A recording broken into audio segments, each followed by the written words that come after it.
Hello and welcome students. I am Swati Agarwal from Jai Narayan Saraswati Vidya Mandir Inter College Bareilly. आज हम पढ़ेंगे the lost child का part 2। लेकिन part 2 को पढ़ने से पहले सबसे पहले हम उसका पार्ट 1 का एक रिकैप जान लेते हैं। तो हमने पार्ट 1 में बेटा पढ़ा था कि एक छोटा बच्चा अपने पेरेंट्स के साथ एक मेले में जाता है और वहाँ जाकर के कई सारी चीज़ों के लिए जिद करता है, लेकिन वन बाय वन उसके पेरेंट्स हर चीज़ को मना करते जाते हैं। फिर क्या होता है, फिर हमने बताया था कि लास्ट में उस बच्चे को वही सारी चीज़ें ऑफ़र की जाती हैं, लेकिन वो बच्चा उन चीज़ों को लेने से मना कर देता है। तो वो क्यों मना कर देता है? क्योंकि उसके पेरेंट्स उसको नहीं दिखाई देते हैं, वो मेले में खो चुका होता है। तो आइए जानते हैं आगे line by line explanation with the word meanings. तो सबसे पहले हमने जो लास्ट पैराग्राफ पढ़ा था वहाँ पर हमने ये देखा था कि जो छोटा बच्चा है उसने एक बड़ा सा गोल झूला देखा है और उस पर बैठने की उसने स्ट्रॉन्ग डिज़ायर की, और उस पर बैठने के लिए अपने मम्मी पापा को जैसे ही उसने आवाज़ दी तो वहाँ पर उसके मम्मी पापा की कोई आवाज़ नहीं आई। अब वो क्या उसको फीलिंग आती है, कैसे वो एकदम से परेशान हो जाता है, इस आगे पैराग्राफ में हम पढ़ते हैं। A full deep cry rose within his dry throat and with a sudden jerk of his body he ran from where he stood, crying in real fear, mother, father. उसके सूखे गले से एक भरपूर और गहरी चीख निकली और उसने अपने शरीर को एक झटका दिया। जहाँ पर वह खड़ा था वहाँ से वो दौड़ने लगा, और जब वो दौड़ रहा था तो वो एकदम डर करके दौड़ रहा था और चीखते हुए कह रहा था माँ और पिताजी। Tears roll down from his eyes, उसकी आंखों से आंसू निकलने लगे। Hot and fierce his flushed face was convulsed with fear, उसका जो डर से भरा हुआ चेहरा था वो एकदम से दिखाई दे रहा था। वो किस लिए डरा हुआ था? क्योंकि उसके पेरेंट्स वहाँ पर नहीं थे और उसका चेहरा जो था वो डर से कांपने लगा था। Panic stricken he ran to one side first then to the other, जो वो परेशानी में था, इतना ज़्यादा दुखी था, तो उसमें उसने क्या करना शुरू कर दिया, वो एक दिशा में दौड़ने लगा और फिर दूसरी दिशा में जाने लगा। Hither and thither in all directions, वो इधर उधर दौड़ता रहा सारी ही दिशाओं में। Knowing not where to go, और वो ये बिल्कुल भी नहीं जानता था कि उसको अल्टीमेटली कहाँ जाना है, तो इसीलिए वो सारी दिशाओं में परेशान होने की वजह से घूमने लगा। और वो क्या कहते हुए घूम रहा था? Mother and father. He weld, और वो रो पड़ा। His yellow turban came untied and his clothes became muddy, उसने जो सिर पर पगड़ी पहनी हुई थी वो येलो कलर की पगड़ी पहनी हुई थी, और वो क्या था, उसके इस तरह की जो इधर उधर घूमना था या परेशान होना था उसके चलते वो खुल गई। उसकी जो टर्बन थी वो खुल गई और उसके जो कपड़े थे वो कैसे हो गए, वो धूल में सन गए। Having run to and fro in a race of running for a while, he stood defeated, his cries suppressed into sobs. अब वो बता रहे हैं कि जब वो अपने मम्मी पापा को ढूंढ रहा था तो उनको ढूंढते ढूंढते वो इधर उधर दौड़ने लगा। यहाँ पर टू एंड फ्रो जो है वो एक फ्रेज है जिसका मतलब होता है इधर उधर। तो जब वो इधर उधर दौड़ रहा था तो वो थक गया था, और थक जाने के बाद उसकी जो तेज चीखती हुई आवाज़ थी वो किस में बदल गई? सुबकने में बदल गई, यानी वो धीरे धीरे सुबकने लगा। At little distances on the green grass he could see through his filmy eyes men and women talking, और जहाँ पर वो बैठकर सुबक रहा था उसने अपनी थोड़ी दूर पर कुछ हरी घास पर कुछ लोगों को वो देख सकता था। अपनी जो उसकी धुंधली आंखें थी उनसे ये देख पा रहा था कि जो कुछ लोग हैं, कुछ मैन और वुमेन, वो आपस में बात कर रहे हैं। तो वो वहाँ क्यों देख रहा था? वहाँ वो इस आशा में देख रहा था कि शायद इन लोगों के बीच में मेरे मम्मी पापा भी कहीं ना कहीं हो सकते हैं। He tried to look intently among the patches of bright yellow clothes, but there was no sign of his father and mother among these people. तो अब वो क्या ट्राई कर रहा था? अब वो ये ट्राई कर रहा था उत्सुकता पूर्वक कि ये जो ब्राइट येलो जो क्लोज कपड़े पहने हैं उनके धब्बों के बीच वो ये देखने की कोशिश कर रहा था कि क्या इन लोगों में कहीं कोई मेरे मम्मी या पापा तो नहीं है, लेकिन वहाँ पर उसके मम्मी या पापा का कोई भी साइन नहीं था। Who seemed to laugh and talk just for the sake of laughing and talking. और फाइनली उसमें क्या पता लगा कि वो जो लोग वहाँ पर खड़े हुए हैं वो सिर्फ अपनी जो है क्या कहते हैं किसके लिए खड़े हुए हैं? बातें करने के लिए और हंसी मजाक करने के लिए, लेकिन अगर उसके मम्मी पापा की बात करें तो वहाँ पर वो लोग नहीं थे। He ran quickly again, this time to a scene to which people seem to be crowding. और अब वो बच्चा क्या था, जब उसने देखा कि यहाँ पर तो मेरे मम्मी पापा नहीं हैं, तो वो क्या किया उसने, वो और तेजी से दौड़ने लगा।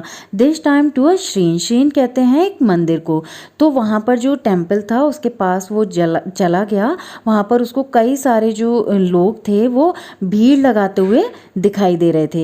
Every little inch of space here was congested with man but he ran through people's legs his little sob lingering mother and father. और जो प्रत्येक जो उसका छोटा छोटा जो एक एक इंच का स्थान था वो लोगों से ठुसा हुआ था। और लेकिन इतना जो कंजेस्टेड होने के बाद भी उसने क्या किया, वो लोगों के पैरों के बीच में से होकर वहाँ पर निकलता रहा। और जो है उसकी जो रोने की आवाज़ थी वो सुबकियों में बदल गई थी, लेकिन जो सुबकी भी थी वो भी अब थोड़ी हल्की हो गई थी। और वो क्या कहता जा रहा था, मम्मी और पापा, अपनी मम्मी और पापा को बुलाते हुए मदर एंड फादर कहता हुआ आगे बढ़ रहा था। Near the entrance to the temple, यानी उस टेम्पल के जो एंट्रेंस था यानी जो मुख्य द्वार था उसके पास, however the crowd became very thick. वहाँ पर क्या हुआ, वहाँ पर उस पर बेटा क्राउड और ज़्यादा हो गई उस मंदिर के गेट पर। मैन जशर्ड ईच अदर, और जो भीड़ थी वो जो है क्या कहते हैं एक दूसरे को आगे की तरफ धकेल रहे थे। हैवी मैन, कुछ मोटे लोग थे, with flashing murderous eyes and the hefty shoulders. कुछ लोग जैसे हतारों जैसी जो आइज होती हैं यानी जिनकी रेड रेड आइज होती हैं, इस तरह के लोग थे। कुछ जो है क्या कहते हैं मजबूत कंधों वाले लोग थे। तो उन्होंने यहाँ पर क्राउड को डिस्क्राइब किया है कि किस तरह की क्राउड थी जो मंदिर के एंट्रेंस पर थी। The poor child struggle to thrust a way between their feet but knocked to and fro by their brutal movements. अब उस छोटे बच्चे ने क्या किया, वो जो है स्ट्रगल कर रहा था कि मैं कैसे भी इस भीड़ के अंदर चला जाऊं ताकि मैं अपने मम्मी पापा को देख सकूं कि वो कहीं यहाँ तो नहीं है। तो वो उनके पैरों के बीच में से निकलने की कोशिश कर रहा था। और लेकिन फिर क्या हुआ, उनके जो चलने की जो इस तरह से वो ब्रूटल चल रहे थे, ब्रूटल मूवमेंट्स यानी बहुत ही क्रूरता से चल रहे थे। जब देखा होगा कि भीड़ में बहुत सारे लोग चलते हैं तो वो देखते नहीं, तुरंत तुरंत चल देते हैं। तो इसी तरह से जो क्राउड थी वो इसी तरह से क्रूर आवाजाही कर रही थी। और इस क्रूर आवाजाही में क्या हुआ, उस बच्चे को एक तरफ को फेंक दिया, उनके पैरों से वो एक तरफ को चला गया। He might have been trampled under foot, और एक समय ऐसा आया कि वो उनके पैरों के बीच दबते दबते बचा। हैड ही नॉट शिकन at the highest pitch of his voice father mother, और अगर वो बहुत तेज आवाज़ में, जैसे होता है ना कि जब आप बहुत परेशानी में हो तो एकदम चिल्ला करके आप कुछ बोलते हैं, तो ऐसे ही उस बच्चे ने एकदम से चिल्ला करके भीड़ के बीच में से आवाज़ दी, मम्मी पापा। और अगर वो ऐसा नहीं करता तो लगभग वो उनके पैरों के नीचे दब गया होता। A man in the surging crowd heard his cry and stopping with great difficulty lifted him up in his arms. और उस उमड़ती भीड़ में से केवल एक इंसान ऐसा था जिसने उसकी आवाज़ को सुना और वो रुका। उसने उसकी रोने की आवाज़ सुनी, वो रुक गया और उसने बहुत ही डिफ़िकल्टी के साथ अपने आप को बेंट किया, बेंट यानी झुक करके उसको अपनी बाहों में ले लिया, उसको उठा लिया। जिस व्यक्ति ने उस बच्चे को उठाया उसने सबसे पहले उससे क्वेश्चन किए। क्या क्वेश्चन किए, how did you get here child, बेटा तुम यहाँ पर कैसे हो। हुज बेबी आर यू, तुम किसके बेटे हो। The man asked as he steered clear of the mess, और ये उस व्यक्ति ने तब पूछा जब वो लोगों से बसते बसते उसको मिल पाया। The child wept more bitterly than ever now and only cried, और अब क्या हुआ, बच्चे ने जैसे उस व्यक्ति ने उससे क्वेश्चन पूछना शुरू किया तो उस बच्चे ने क्या किया, उसने और तेजी से और बुरी तरह रोना शुरू कर दिया, जैसा कि वो अभी तक नहीं कर रहा था।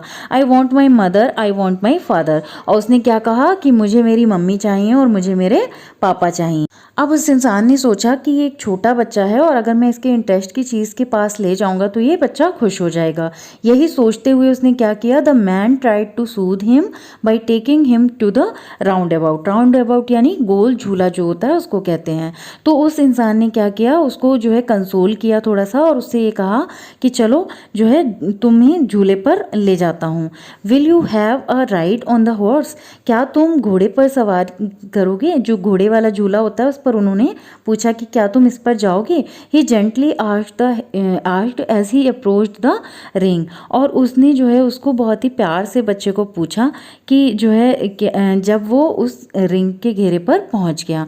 The child's throat tore into 1,000 shrill sobs and he only shouted, और अभी भी बच्चा जो है उसकी हजारों सुपकियाँ उसके गले से आ रही थी और एकदम से वो फट पड़ा और एकदम से चीखा कि मुझे तो मेरी माँ चाहिए और मुझे मेरे पापा चाहिए। आई want my mother, I want my father. और स्टिल बच्चे को क्या चाहिए था, उसके पेरेंट्स ही चाहिए थे।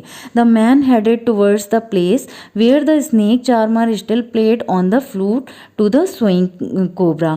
और अब इंसान ने क्या सोचा कि चलो ये झूले पर नहीं जा रहा है तो अब इसको कहाँ पर ले चलते हैं, स्नेक चार्मर के पास। स्नेक चार्मर यानी जो सांप को जो है बीन बजा करके उसका खेल दिखा रहा होता है, तो वहाँ पर वो ले जाता है कि तुम इसको देख लो, ये देखो ये फ्लूट बजा रहा है। इस तरह से उस बच्चे का माइंड डाइवर्ट करने की कोशिश करता है वो सपेरे के पास ले जा कर के, कि उस बच्चे से कहता है कि इसके सुंदर संगीत को सुनो। ठीक है, तो उसने जो है क्या किया, listen to that nice music child, कि इस संगीत को सुनो। ही प्लीडेड, उसने निवेदन किया। But the child shut his years with his fingers, और लेकिन बच्चे ने वहाँ पहुँच करके क्या किया, अपने कानों को अपनी फिंगर से बंद कर लिया। And shouted his double pitched strain, और उसने क्या किया, जो अपनी आवाज़ थी, जिस आवाज़ में वो अपने मम्मी पापा के लिए चिल्ला रहा था, उसको वो और दोगुनी आवाज़ से चिल्लाने लगा। और क्या कहने लगा, I want my mother, I want my father, मुझे अपनी मम्मी चाहिए, मुझे अपने पापा चाहिए। The man took him near the balloons, और अब वो इंसान कहाँ पर लेकर आया उस बच्चे को, वेलून्स के पास। Thinking the bright colour of the balloons would distract the child's attention and quieten him, और उसके मन में ये बात क्या थी कि वो जो है अगर गुब्बारों के पास उस बच्चे को लेकर के आएगा तो गुब्बारों के जो चमकदार रंग हैं वो उसका ध्यान भटका देंगे और उसको शांत कर देंगे। और फिर उसने क्या कहा, would you like a rainbow coloured balloon, क्या तुम एक रेनबो कलर का बैलून लोगे। रेनबो कलर यानी जितने कलर्स रेनबो में होते हैं उतने सारे कलर्स का बैलून तुमको चाहिए। He persuasively asked. The child turned his eyes from the flying balloons and just sobbed, I want my mother, I want my father। और अब उसने आग्रह करते हुए पूछा, लेकिन बच्चे ने क्या किया, अपनी आंखें उससे फेर ली। फ्रॉम द फ्लाइंग बैलून्स, जो उड़ते हुए गुब्बारे थे उनसे उसने अपनी नज़र हटा ली। एंड जस्ट सोब्ड, और अभी भी वो क्या कर रहा था, सुबक रहा था। आई want my mother, I want my father, और लगातार वो क्या कह रहा था कि मुझे मेरी मम्मी चाहिए और मुझे मेरे पापा चाहिए। Man still trying to make the child happy, और अभी भी वो इंसान क्या कर रहा था, उस बच्चे को खुश करने की कोशिश कर रहा था। Bore him to the gate where the flower seller sat, और अब उसने क्या किया, उस मेले का जो मेन गेट था वहां पर उस बच्चे को लेकर के आया। और क्यों लेकर आया, क्योंकि वहां पर एक फ्लावर सेलर बैठा हुआ था। Look can you smell those nice flowers, बच्चे देखो क्या तुम इन अच्छे फ्लावर्स को स्मेल कर सकते हो, सूंघ सकते हो। Would you like a garland to put round your neck, क्या तुमको एक माला चाहिए अपने गले में पहनने के लिए। The child turned his nose away from the basket, उसने उस बास्केट के पास से अपनी नोज को हटा लिया। एंड रीइटरेटेड हिज सोब, और फिर से क्या किया, सुबकना शुरू कर दिया। आई want my mother, I want my father, and still he was saying कि मुझे मेरी मम्मी चाहिए और मुझे मेरे फादर चाहिए। Thinking to humour his disconsolate charge by a gift of sweets, the man took him to the counter of the sweet shop, और उस बच्चे को उन्होंने क्या सोचा, उस इंसान ने सोचा कि अच्छा ये बच्चा इन चीज़ों को नहीं चाह रहा है तो शायद ये मिठाई से खुश हो जाएगा। यही सोचते हुए वो मिठाई की शॉप पर उसको लेकर के आया। और उसने क्या कहा, what sweets would you like child, कि बच्चे तुम कौन सा मिठाई खाना पसंद करोगे। ही आस्क्ड, उसने पूछा। The child turned his face from the sweet shop and only sobbed, और उस समय बच्चे ने क्या किया, बच्चे ने अपना मुंह वहाँ से फेर लिया और फिर से वो सुबकने लगा। यही कहने लगा कि मुझे तो मेरी मम्मी चाहिए और मुझे तो मेरे पापा चाहिए। यहाँ पर ये स्टोरी बेटा एंड होती है। और अब शायद आप समझ गए होंगे कि जो पेरेंट्स होते हैं यानी हमारे मम्मी पापा होते हैं उनको भगवान का दर्जा क्यों दिया जाता है, क्योंकि एक बच्चा जिससे उसके पेरेंट्स अलग हो जाते हैं उसके लिए पूरी दुनिया बेमानी हो जाती है, उसको वो चीज़ें भी ख़राब लगने लगती हैं जिनकी वो डिज़ायर रखता है। अगर आपको कोई डिफ़िकल्टी है तो आप मुझे कमेंट बॉक्स में लिख सकते हैं। Thank you.